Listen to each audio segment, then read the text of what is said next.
Hey everyone, Denise here from Sewlimitless, and in today's video I want to talk about the jacket you see hanging back there. It's something that I just finished, so let's get started. So in today's video I want to talk about the Audrey Denim Jacket.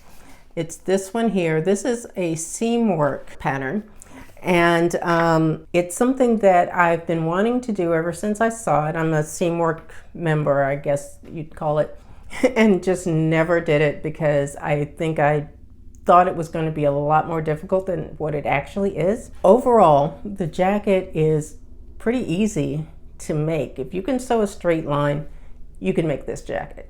The most difficult part for me was the welt pockets, and I know that's difficult for a lot of people. It's one of those things where I will do one side will come out really good, and the other side is like, ooh, it's a little wonky, but this time I actually got both sides to look good. So the pattern it's a PDF pattern, and it's pretty, just the pattern itself, I mean, it's like 43 pages, I think. But in all honesty, it did not take me very long to put it together. One thing I do like about these patterns is you can choose what size you want because they're layered printing. So you can do that. So you're only printing out the size that you need. And then otherwise you can, I do believe they have the large print, so you can take it to a copy shop if you wanted to do that. I don't do that.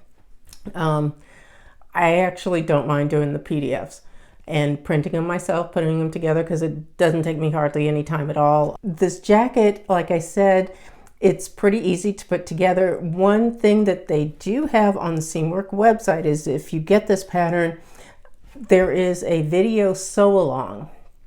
I found that to be very helpful because things like the welt pockets, that was really the only section that I needed to watch the video, and I watched how they put them together because I'd read the printed instructions and I was not clear on what I was supposed to do. So I watched the video instruction first, then started going through the process, and then I would just keep starting and stopping until I got it done. And I basically also did the same thing with the other side as well, so that I ended up with two nice looking welt pockets. So that was a first for me. Here's the jacket here. I've got the one welt pocket here and the other one here. So yeah, it came out really nice. I would actually like to make another one of a different color, maybe a print or something, but we'll see. But what I was saying with the video lesson, the video sew along, it actually is really nice because you can just go to the section that you need. Like if you don't need the video at all, then obviously you don't have to watch them. But if you just need help with one particular section, it's labeled so that you can easily find the section that you're looking for, go through, watch that video. And she's really good about explaining and showing how to put the different things together. So like I said, you can just keep starting and stopping like I did.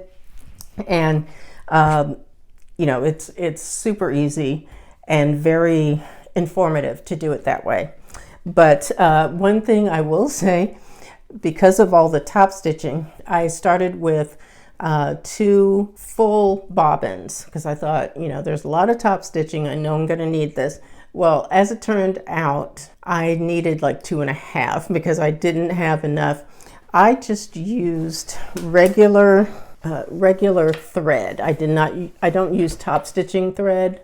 What I do is I use regular thread, and I just use all white thread for the white jacket because I wanted everything to blend in. I didn't want any contrasting thread colors on the jacket. And I actually do that with most of my jeans. I like to have the thread color pretty much match the fabric.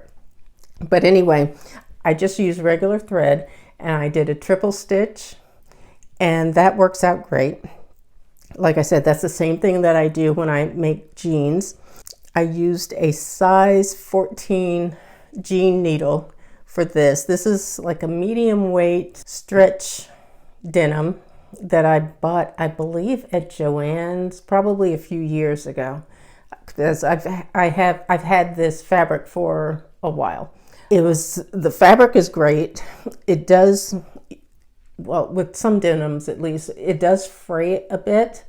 But what I did is, rather than, I serged those edges and those seams, and in the instructions they do tell you to serge them together or finish them together, whatever it says. But what I did is I used the serger, but I'm not really cutting the seam allowance so much as just finishing off those edges together.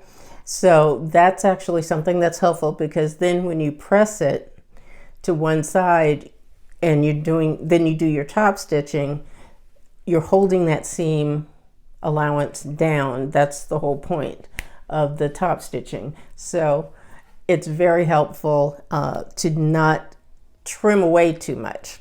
So I did that. When I looked at the size chart in the pattern, I was actually between two sizes. So what they tell you to do is, if you're between sizes, to go up to, go to the larger size. So that's what I did.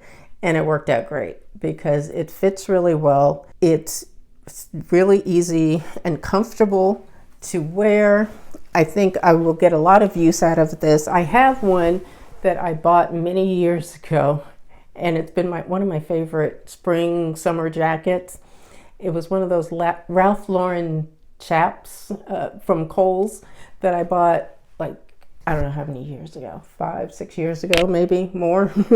But it doesn't fit so well anymore, but I refused to get rid of it until I made myself another one. So now I can get rid of that one.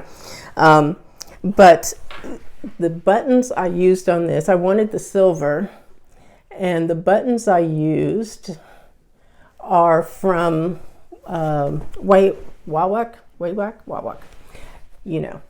So you can buy them by the packs of a dozen, I believe, or maybe more, but I usually get them in packs of a dozen. And this jacket does take 12 buttons, because you've got the flaps, you've got the buttons there, and you have buttons on the cuffs.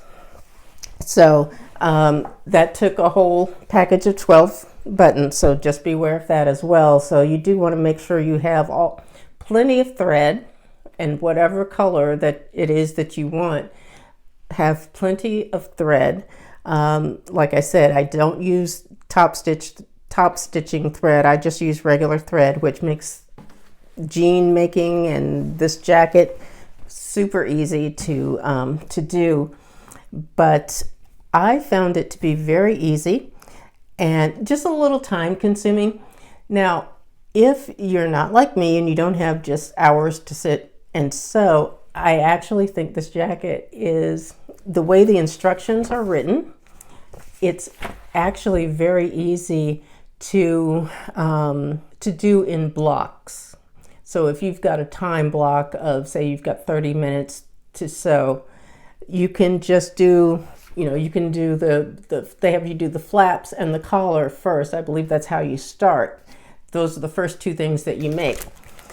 You could just do that and get that top stitched and set those aside. You could just do front panels or just one side of the front, then do the other side of the front. It's actually really, the instructions are actually really well written for someone who doesn't have hours to sit. If you do, that's great, but if you don't, then it's much easier to go ahead and put it together.